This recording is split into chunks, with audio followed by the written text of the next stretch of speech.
बीजेपीआ बुंदों जे हारसिङै सरकार दागोन आरो जोंबो बुंगोन जे इउपिपिएलआबो हारसिङै सरकार दागोन आरो बिपिएफआबो बुंदों हारसिङै सरकार दागोन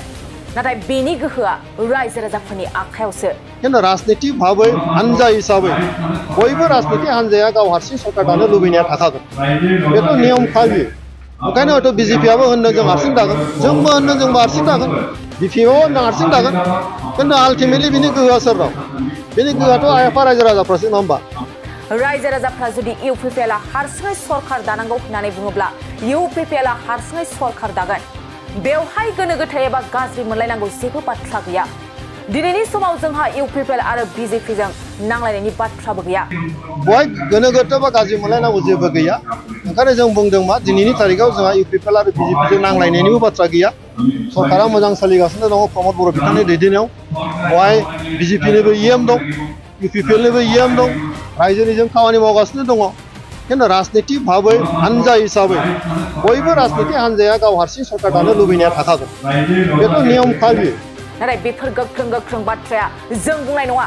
बेफोर गोख्रों बाथ्राखौ एमपि रोनगोरा नार्जारिया खालायगाव जानाय मोनसे गेदेर जयनिं हाबाफारियाव बाहागो लानानै खौरांगिरिफोरनि गेजेरजों बुंदों आरोबाव बिथाङा गोख्रों रावजों बुंबावदों दि सरकारा सीएम प्रमद बर'नि दैदेननायाव मोजां सोलिगासिनो दं बेवहाय बिजेपि आरो इउपिपिएल मोननैनिबो इएम दङ बेनिखायनो बेवहाय गोनो गोथो जानांगौनि बाथ्रा गैया आरो जोंहा फोथायनाय दं जे फैबाय थानाय 2025आव रायजो राजाफ्रा जोंखौ अनगोन आरो जोंबो रायजो राजाफोरखौ अनगोन बेनिखायनो बे फोथायनायखौ लानानै जों बुंदों जे इउपिपिएलआ सरकार दागोन होनना गोख्रों रावजों बुंदों रोनगोरा नार्जारिया आथिखालाव जों दाबो एलायन्सआवनो दं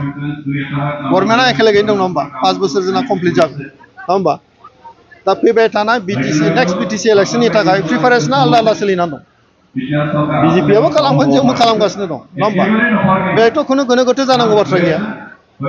बिजेपिआबो खालामगोन इउपिपिएलआबो खालामगोन आरो जों मोननैबो हानजा रायजोनि गेजेराव थांगोन रायजोनि गेजेराव थांना रायजोआ जुदि बुङो इउपिपिएलआ हारसिं सरकार दा इउपिपिएलआ दागोन अब्ला बेहाय जोंहा खुनु गोनो गोथो गैया बे रायजो राजाफोरनि खोथा जागोन रिजाल्टआ मा थोनो बिनि सायावसो निर्भर जागोन रिजाल्टआ ओंखायनो बुंदों मा रायजो राजाफोरनि सायाव गासैबो निर्भर रायजोफ्रा जुदि बुङो इउपिपिएलनो जों सरकार दानो होगोन इउपिपिएलनो अनजिमा जुदि बुरजा होयो इउपिपिएलआ दागोन बहाय गोनो गोथो बा गाज्रि मोनलायनांगौ जेबो गैया ओंखायनो जों बुंदों मा दिनैनि तारिखाव जोंहा इउपिपिएल आरो बिजेपिजों नांलायनायनिबो बाथ्रा गैया सरकारा मोजां सोलिगासिनो दङ प्रमद बर' बिथांनि दैदेननायाव बहाय बिजेपिनिबो इएम दं इउपिपिएलनिबो इएम दं रायजोनिजों खामानि मावगासिनो दङ किन्तु राजनीतिक भाबै हानजा हिसाबै बयबो राजनीतिक हानजाया गाव हारसिं सरकार दानो लुबैनाया थाखागोन बेथ' नियम खाबि ओंखायनो हयथ' बिजेपिआबो होनदों जों हारसिं दागोन जोंबो होनदों जोंबो हारसिं दागोन बिपिएफआबो होनदों हारसिं दागोन किन्तु आल्टिमेटलि बिनि गोहोआ सोरनाव बिनि गोहोआथ' आफा रायजो राजाफ्रासो नङा होमबा जाय भट होगोन बिसोरसो दा गतिके जोंहा मोनसे बिसास दं इउपिपिएलआ जे फैबाय थानाय 25आव रायजो राजाफ्रा जोंखौ अनगोन ओंखायनो बे बिसासखौ लानानै जों बुंदों मा इउपिपिएलआ जों आरोबाव सरकार खालामगोन बिटिसिआव दायो लांदां जागासिनो दङ मोनसे इएम सोरखौबा सोलायनायनि डिसिसन दङ नामा बेथ' सोखागोनानो माथ्र बोसोरसे एसे बारा दंबावो इएमखौथ' बिदि लांदां दोनजाया बिनि प्रक्रिया हयथ' जोंना मानगोनां सीएम प्रमद बर' बिथाङा खालामगोन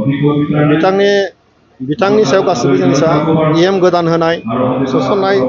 दाननाय बे गासिबो माने चिफनि सायाव निर्भर खालामो बिथाङा जि खालामो बेनि जागोन